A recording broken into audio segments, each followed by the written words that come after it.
on to the next story. Oh, and it's an epic one indeed, Jonas. This is the epic impact, the one we've been all waiting for, the one that says, hey, this thing is a success, or at least is bringing in all the monies, and Universal should be very happy about that. From clickorlando.com, epic impact, Orange County tourist tax collections hit record for month of May. Comptroller credits new Universal theme park for economic boost. For the first time since its May grand opening, new numbers are spotlighting the economic surge that Universal's Epic Universe is fueling in Orange County. Orange County Comptroller Phil Diamond on Monday announced that tourist development tax collections for May 2025 reached nearly $30 million, marking a 5.7% increase compared to May 2024 and the highest amount ever recorded in the month of May. Diamond credited the surge partly to the grand opening of Epic Universe on May 22nd, which attracted many visitors.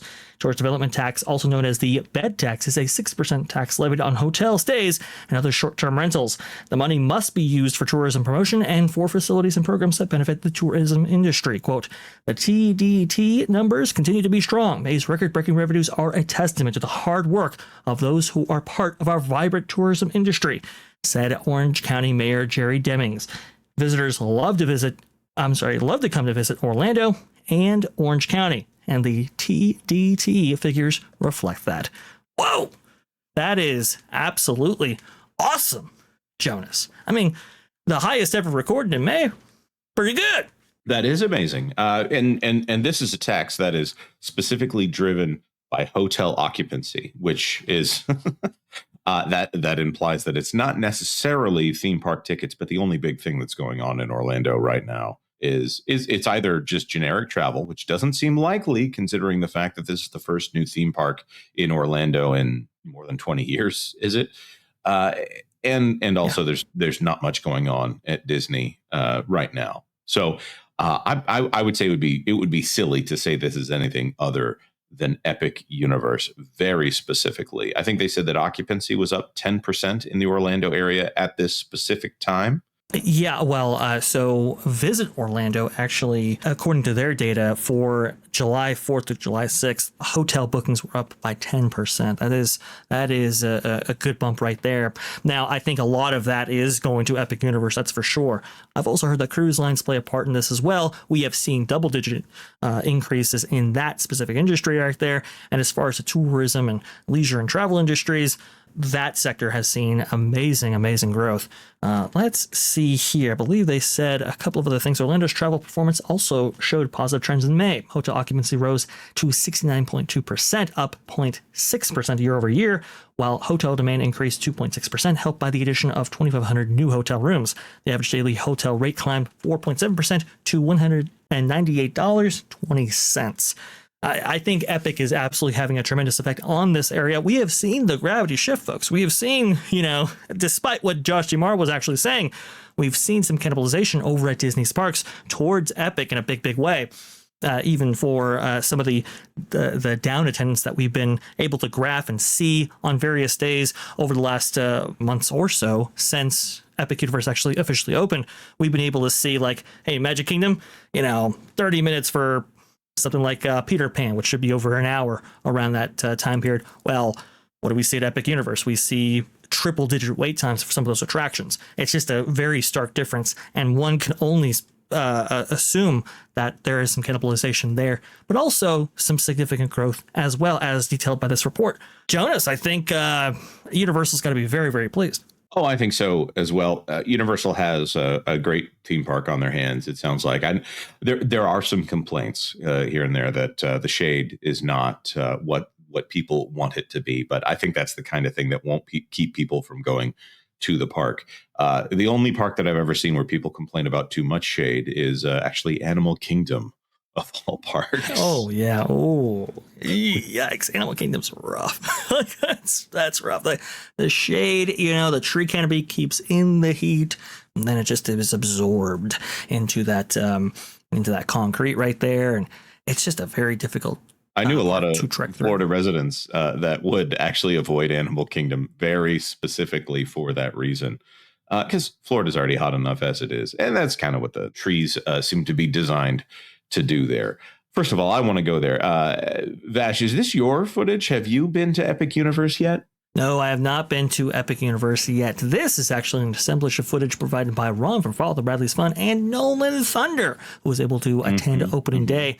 And as you can see right there, it was a little sparse on opening day, yes, but from what I understand, from an experience standpoint, a lot of people had a lot of fun, which is awesome right there. Universal took a more reserved tact when it came to opening day capacity and so forth, and I think it really paid off for them. There's some problems and growing pains that they're trying to get through, but I think this is definitely a success. But Jonas, is this enough of a success where Universal feels confident not just in expanding Epic Universe and aggressively that they might do that, but are they confident enough to really pour even more money into the Universal Orlando Resort Complex? I think they better be at this point. Okay, so let's talk hard numbers now. Disney is talking about this $60 billion amount that they're going to be investing into their theme parks globally across the world. That Disney Abu Dhabi theme park, not an investment by Disney. That is going to be developed, owned, and operated by Miral. So that does not count against that $60 billion. This theme park that bizarre story. You guys need to go check it out over on That Park Place. An Indian minister, and by that I mean like governmental minister, I think, has announced that Disney is going to be opening a park in India, but Disney has not said this either. So we're all kind of wondering, okay, what is this dream casting here? Is this trying to manifest, or is Disney actually planning to build a theme park on on the subcontinent there? That $60 billion, about half of that is supposed to be going towards new development of Disney parks. This park probably cost between $7 and $8 billion, which happens to be the amount that NBC Universal received from Disney for the purchase of Universal received from Disney for the purchase of Hulu there. So this is something where they're receiving a lot of cash and they're paying out. I think theme parks might be under the NBC Universal division here. I thought it was. For that $8 billion, it looks like they're going to get 10 million more visitors per year. And if the math continues, before they start really cannibalizing Disney, the forecasts from Moffett Nathanson say that Disney's stagnant between last year, this year, and will be for the next year. Of course, it's a forecast. It could be wrong. And then we'll have slight increases by 1.7 million in about 2 years. Whereas Epic will have similar increases on top of the 9 million that they believe people are going to be that they believe are going to be visiting Epic just this year, putting Epic and the Universal parks at around half of what Disney has annually right now. Now, that's if the forecasts are correct. So that $8 billion investment, that is going to pay off. If those numbers are even close, that is going to pay off for Universal. And then there's also expansions. There's that Epic has room to grow, whereas Disney, despite having quote unquote room to grow, they seem to be allergic to actually adding capacity to their parks. So as we've said many times on this channel, and forgive me for being long-winded on this, it's not necessarily Epic Universe that Disney has to worry about. It's the next one and the one after that and the one after that Universal can do that Disney needs to be concerned about. Because right now, Disney doesn't have any new IPs to mine. Disney doesn't have the next thing. They have to hope that their next film does fantastic, and they're going to be over-invested in whatever that next film is. Guess what? Elio, massive flop. They're not going to be doing any huge attractions based off of Elio if they keep their current trajectory here. But Universal has everything Universal. They have a deal with Paramount that they can bring Paramount. They have Warner Brothers at their disposal in the United States, apparently. And I'm also going to point out Universal has access to anime and One Piece. I'm also going to point out that maybe Pokemon. There are so many things that Universal could do in their parks, and Disney has just Disney. That's it. And Disney's not hitting right now. not hitting it all on the power of the brands just aren't as formidable as some of the brands that Universal currently has access to. And well, that includes the ones that they've implemented already.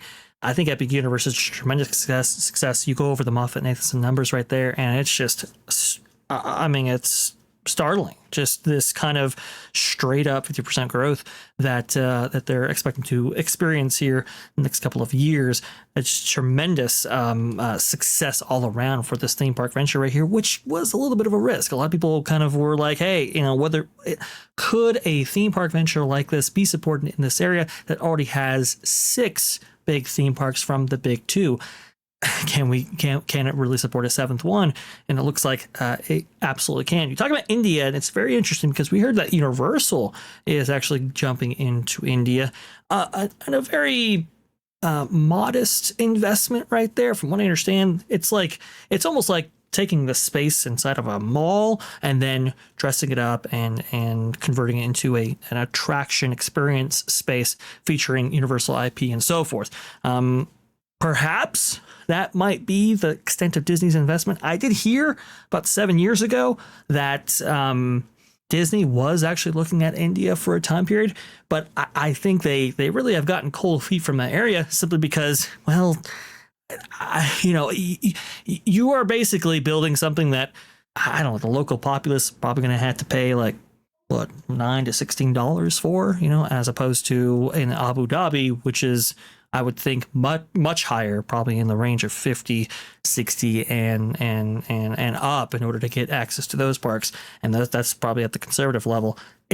It really doesn't make any sense to really invest very strongly in that region, simply because of the economic factors there. Right. Disney just exited the India market. Now it was right.